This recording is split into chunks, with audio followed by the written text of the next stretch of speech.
At dahil nga hindi makatulog ang ante nyo, i-vlog na nga natin kung ano ang kaganapan ng last Saturday. So ayan, last Saturday nga sinama ko si Kuya Iper tsaka si Kuya Janjan sa pagbibisita ko sa aking kaibigan na si Lians. Wow!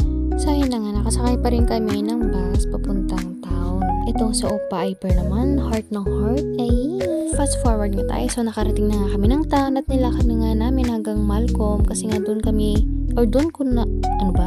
namin imi-meet si Maring Lian. Medyo naiinip na nga dito si Kuya Iper kasi gusto niya magpamili ng juice. Sabi ko hintayin nga muna natin si tita niya Lian bago nga kami pumunta ng grocery. So ayan, fast forward nga. So nakarating na kami ng King Ford. Ito na naman tayo sa bridge. Abay, nakakahilo.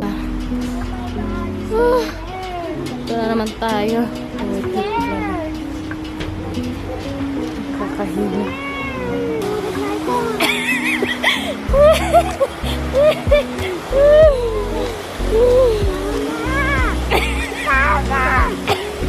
Kabado 20 yung kita nyo. Okay? So fast forward nga tayo. Medyo mahaba-haba nga itong lalakarin natin, no? Nagwapo mo't gayam dyan ako, no? Nakatalikod din nga. So ang sadya talaga namin dito ay makipag-chismisan sa Maring Lians niya. Charis, hindi. Ang sadya talaga namin ay ang spaghetti niya kasi magluluto nga daw siya ng spaghetti. Si Maring Lians nga ay may alagang aso. Si Sassy at saka si Hachi. Si Sassy ang sweet na sweet. Si Hachi naman abay napakasuplada at may alagang pusa rin si Maring Lians. Nakalimutan ko lang ang pangalan.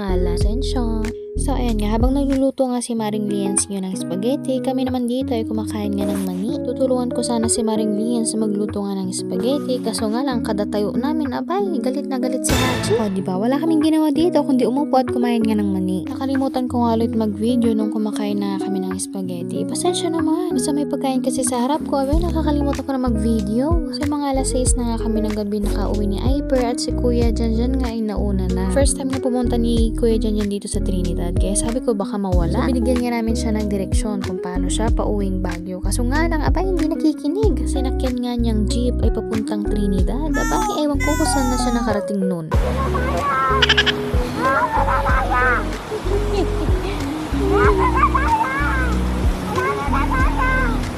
Kakahiga.